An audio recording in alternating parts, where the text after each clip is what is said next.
right, let's try this again. Let's see what Pat Fernandez's pick is this morning. Hi again, Pat. Hillary, I'm still here at Poetry and Prose in Shaw Boulevard, and with me are Maida and Chef Jules to tell us more about it. Good morning. Morning, Pat. Okay, so why was it named Poetry and Prose? Pat, imagine that you're somewhere else. You're in Paris having a croissant on the Rue Champs-Élysées, or you could be in the UK having afternoon tea with Kate Middleton. We like the idea of Poetry and Prose to take you somewhere else, to somehow like a story in a book.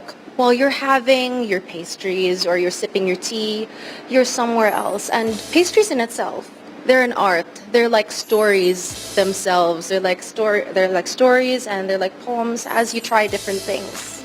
So you focus on French pastries. Yes. So why did you decide to have that? What's the story of this one?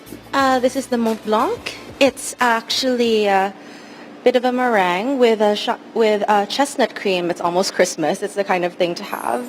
And it's actually named after the snowy mountains. Mont Blanc means white mountain, basically. And it's actually a pastry that's shared between France and Italy. Because it's on the Mont Blanc mountain is actually on their border.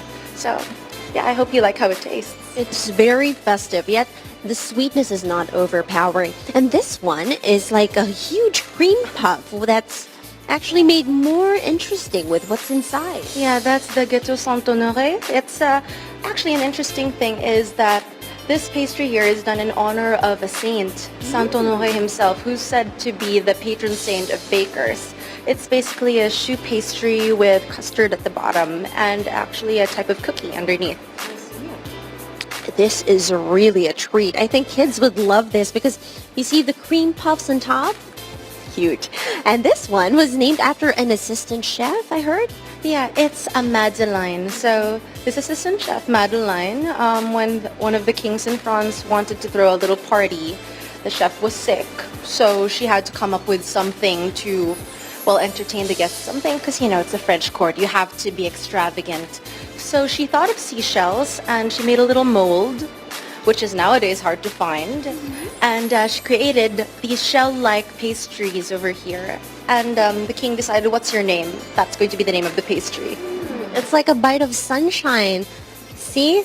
It's like summer all around with a little citrus hint. Actually, my grandmother's, great-grandmother's name is Madeline. So this is named after her. Okay. And then we have here gold ingots.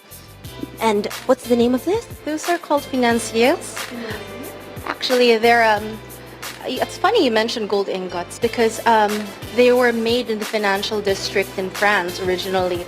An enterprising baker in the area thought, since most of my clients and most of the people in the area work in banks, let's do something that's, you know, would apply to a bank, would make a banker come back. Something that's quick to eat and that reminds them of their job. So we've got the financiers here, which do look like gold ingots. And chef, although the color is similar, the flavors are very distinct. So how would you differentiate this from this? The Madeleine is a citrus flavor, and then the financier have the almond powder taste on it. Okay, so if you're more into nutty flavors, this one is better. And then if you're more on the citrusy side, well, you have to try the Madeleine. And they also make tinier versions of this for tea time. Can you tell us more about that, chef? We have a mini Madeleines, this for the tea time. The mini version of Profiteroles, and we have the also mini version of the L'Opera, and some other cakes that we have. The L'Opera is really nice. Can you see the light reflecting? They're like tiny jewels.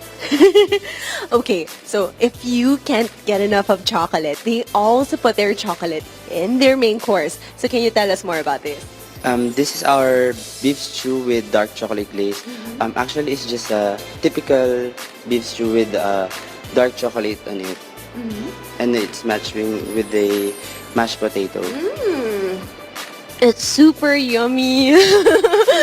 Actually, Chef Jules here is really specializing on chocolates and pastries, so you have to try this.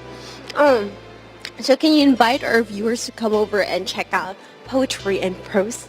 Yes. Definitely, they should come over. We're on the streetscape, the outside portion of Shangri-La Mall here in Mandaluyong. So You can have your early Christmas treat here anytime because you can take these things home. Oh, it's so good. Well, great, and enjoy your own story here at Poetry and Prose. Back to you, Amelin and Hillary. Speaking of, you can take it home. Make sure you take some home for us here at the studio. Sounds good. Thanks, Pat.